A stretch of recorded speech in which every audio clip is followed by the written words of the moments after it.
Bonjour et bienvenue dans cette nouvelle vidéo.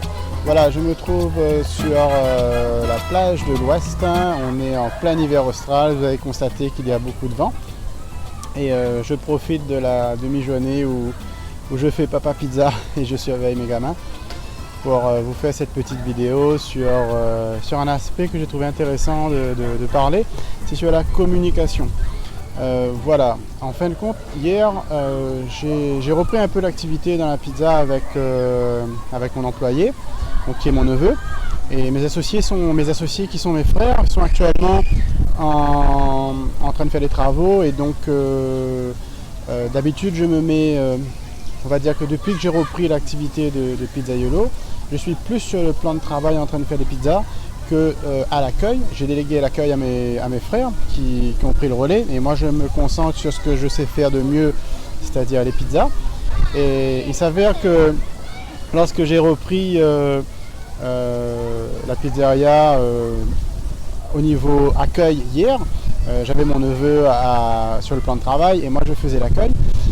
J'ai retrouvé cette sensation que j'avais à l'époque où quand je gérais ma pizzeria tout seul. La façon d'accueillir le client, la façon de l'écouter, de réagir aux petits détails. Et ça m'a remis un peu dans le bain. Et je me suis rendu compte avec le recul que vraiment chaque personne a une façon de communiquer qui est intéressante. Donc j'ai remarqué que moi j'avais une façon de communiquer avec le client. Mes frères ont une façon de communiquer avec le client et si je dois retenir quelque chose sur la communication, sur l'accueil, c'est ce que j'ai appris du livre de Dale Carnegie de Comment se faire des amis. Vraiment, je vous conseille ce livre. Regardez dans la description sur la vidéo. Je vous mettrai dans information sur le bouton qui va apparaître en haut à droite de l'écran. Vous aurez le lien vers le livre qui s'appelle Comment se faire des amis. Le titre ne veut rien dire, comment se faire des amis, c'est vraiment l'art de communiquer. C'est-à-dire que si j'avais lu ce bouquin quand j'étais au lycée, franchement, je serais un tombeur aujourd'hui. Enfin, j'aurais été un tombeur. Mais ce que je veux dire, c'est que ce bouquin-là, il vous apporte les règles de base dans la communication. Surtout, moi, j'étais timide à l'époque, et vraiment, vraiment timide. J'étais dans mon coin jusqu'au lycée, c'est vraiment arrivé en terminale où j'ai commencé à m'exprimer.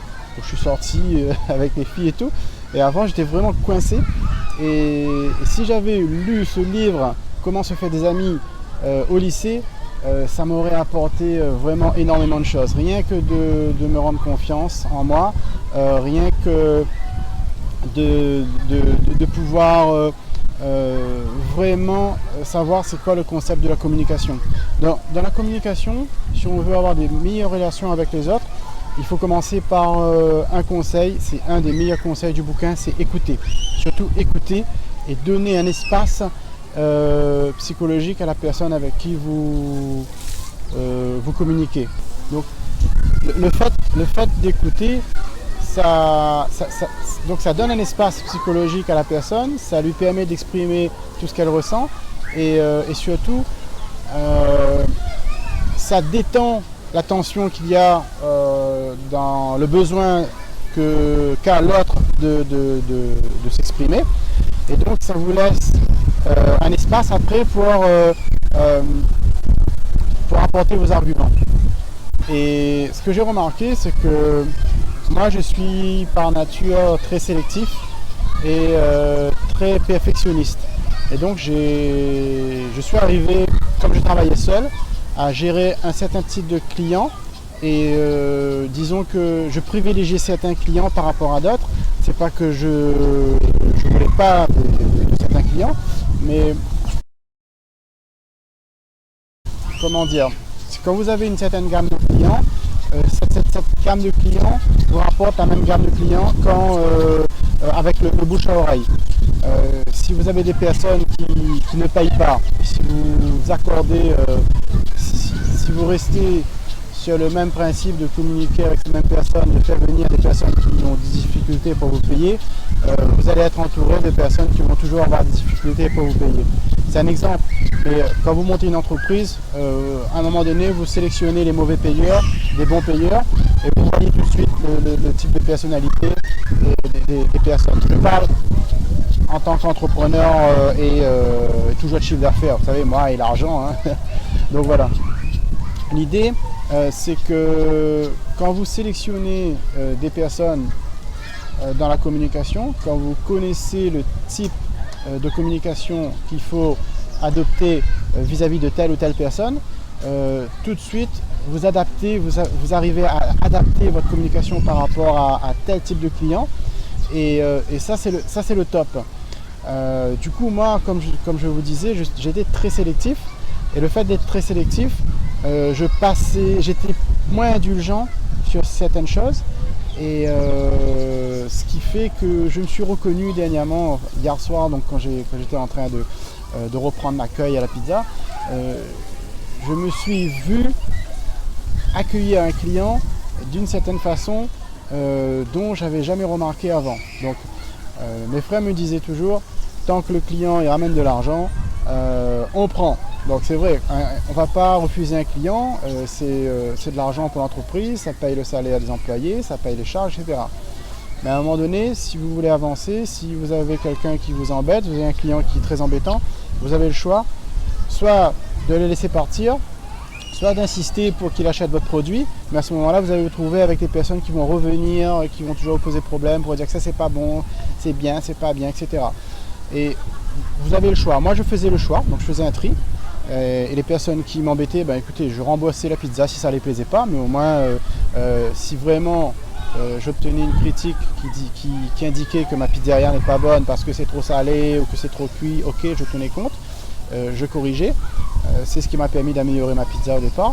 Mais si c'est pour des petits détails sur lesquels on fait une erreur et ça peut arriver et que la personne elle vous casse tout de suite, je veux dire, il y a deux poids, deux mesures. À un moment donné, il faut savoir adapter sa clientèle à votre personnalité. Et moi, j'ai trouvé ça important. Donc je reviens à l'entreprise, le fait d'être associé avec d'autres personnes, vous avez chaque personne dans la société qui apporte une façon de voir les choses. Donc chacun a sa manière de voir les choses. Et donc j'ai laissé pendant un an et demi, depuis un an et demi, on a rouvert en société, j'ai laissé mes frères communiquer à leur façon et on a réussi à augmenter notre nombre de clients du fait que chaque client préfère tel ou tel associé.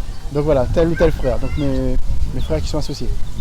Donc vous avez un client qui va bien communiquer avec moi et vous avez un autre client qui va plus communiquer avec mon frère parce qu'ils sont sur la même longueur d'onde.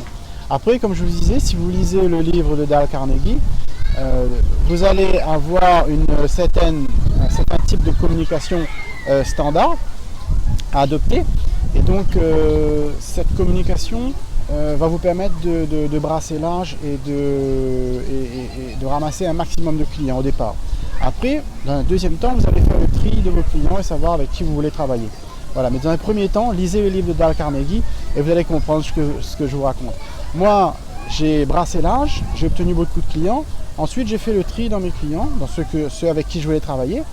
Et le problème, je ne sais pas si c'est un problème, mais le fait est que depuis qu'on a ouvert en société, maintenant on a 3 personnes dans la société qui accueillent les clients. Donc j'ai mes 2 frères et moi. Donc chacun on a notre propre type de personnalité. Et moi j'étais, comme je vous disais, plus intransigeant, plus perfectionniste et j'ai dû m'adapter à leur choix. Et c'est vrai que vaut mieux travailler en équipe que travailler tout seul. Ça je le reconnais. Et c'est vraiment l'avantage de travailler à plusieurs. Voilà. Donc quand vous commencez petit, moi je vous conseille de trouver des associés ensuite et après de développer votre entreprise, mais surtout restez courtois, souriant, offrez le maximum à vos clients. Ensuite vous pourrez faire le tri, mais déjà répondez à la demande, donnez de la valeur et écoutez les conseils. Petite anecdote, hier j'ai eu une cliente qui me dit qu'elle n'a pas eu ses points fidélité et effectivement moi j'ai une façon de gérer les points fidélité qui est toute particulière, ça j'explique dans ma formation, qui m'a permis justement de cibler ma clientèle. Et c'est une méthode qui m'a permis de travailler un jour de moins par semaine. Donc j'ai enlevé 4 jours de travail dans le mois et j'ai augmenté mon chiffre d'affaires de 1000 euros. Alors vous allez me demander comment, mais vous allez trouver ça dans la formation. J'explique, c'est vraiment une idée, une technique que je donne dans ma formation qui vous permet d'augmenter votre chiffre d'affaires tout en faisant moins de travail. Voilà, donc tout est basé sur la communication. Bonjour. Ça va et vous?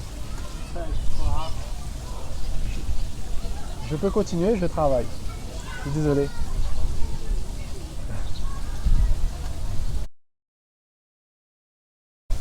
Et donc tout est basé sur la communication. Et si vous voulez réussir dans la vente, quel que soit le métier que vous faites, vous avez un produit à vendre. Et si vous voulez vendre votre produit, il va falloir passer par cette étape qui vous engage dans la façon d'accueillir le client et de sélectionner vos clients. Voilà. Écoutez, je vous ferai un petit récap de tout ça bientôt. Je vous dis, je quitte sur ce beau soleil, je vous dis à bientôt. Allez hop, ciao!